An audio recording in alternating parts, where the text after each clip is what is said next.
Tinubu and the APC have consolidated themselves. Yes. The same party you are saying is the cause has worked so hard Yes. that it looks like there is an express way in winning the next election. Yes. Do you know why? Because what we have is even political banditry. Unfortunately, Nigeria does not have a National Assembly. No, we do. We have the Senate and the House of Reps. Okay, in your opinion, what we have today is Tinubu's daycare. It is a daycare for Tinubu's children. And don't take my words for it. Take the words of the Senate President, Godswill Akpabio. He read the letter inviting them by the wife of the president. He said, the First Lady said we should come and have dinner with her. This is an invitation from a mother to her children. So are you aware that Akpabio is Madam Remi Tinubu's son? So if a mother, Remi Tinubu... Maybe you didn't mean it that way. Okay, well, I want to know the explanation. So if the First Lady, Madam Remi Tinubu, is their mother, who will be their father, President Tinubu? So what the National Assembly is there today to do is to ensure that they push the wheels and the privileges or whatever that are the opinions of the president, and not to become the hallmark of a democracy. And that is why during the Ramadan break, you could hear the Senate President telling the president that we are loyal to you. Mr. Sheung, the National Assembly is the hallmark of a democracy. A person, an institution that should carry out oversight over other arms of government, see themselves as children of the head of the executive arm of government. So who is going to carry out oversight? Children oversighting their parents? So that is where Nigeria is today. Government in Nigeria has become outsourced. So in Nigeria today, the US is helping the Nigerian government to fight insecurity. France is helping Nigeria to collect taxes. Then President Tinubu, the commander-in-chief, is overseeing defections from the other parties to APC. Let me make it clear, as I have said on other forums, if there are free and fair elections in Nigeria today, before 1 p.m. on election day, the defeat of President Tinubu and his APC gang will be announced. Biologically, even the president is frail. The personal physical stamina that is needed to govern a country like Nigeria is absent in this government. Look at the outing in Turkey.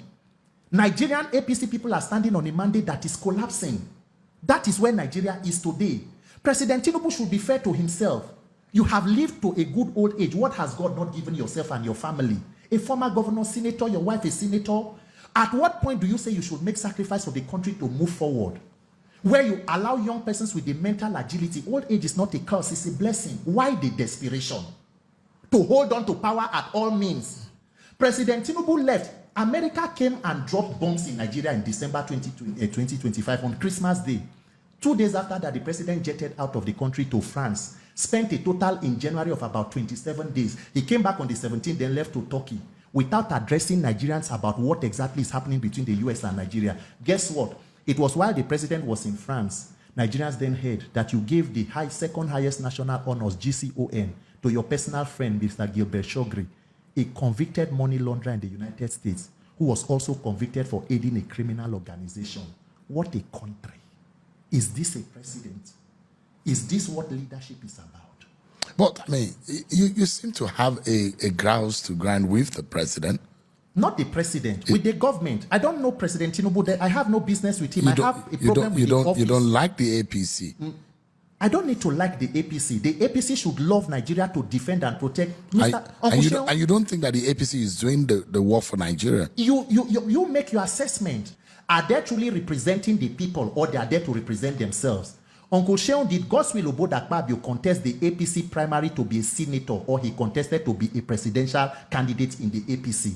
How did he end up in the National Assembly, let alone becoming the chairman of the National Assembly and the Senate president? So we need to interrogate how the people who got there found themselves there. And then we ask the question, is the Senate president representing a senatorial district, or he's representing Tinubu and subsection of the APC aspirations in that assembly? So as a people, when you talk about policies and whether in 2027, my principles and loyalty to country are constant. Uncle Sheon, do you know that in Katsina State, according to Dr. Usman and the report, terrorist elements killed an ACP, Aminu Dayi, one of a fine police officer who was taking the fight to these terrorists. They celebrated the killing, and then they had their usual stakeholder summit that they wanted to have a peace deal with the government. And guess what? The terms and conditions of that meeting were set by the terrorist element. The leader, according to the report, is Jankari. They told them that law enforcement should ensure that the police and law enforcement who will come should come in mufti. And guess what? the terrorist leaders came in the uniform of the slain police officers. In Nigeria today of master strategies, terrorists hold meetings with government officials, and guess who sets the terms and conditions? The terrorists.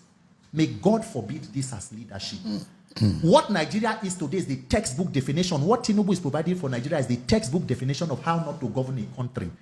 President Tinubu and APC should know that power is transient. No matter how long you stay in power, if you don't leave power, power will leave you. You cannot be commander-in-chief forever.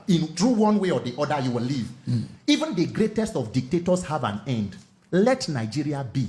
If you want to become Pharaoh, Pharaoh, let my people go. Nigerians must liberate themselves.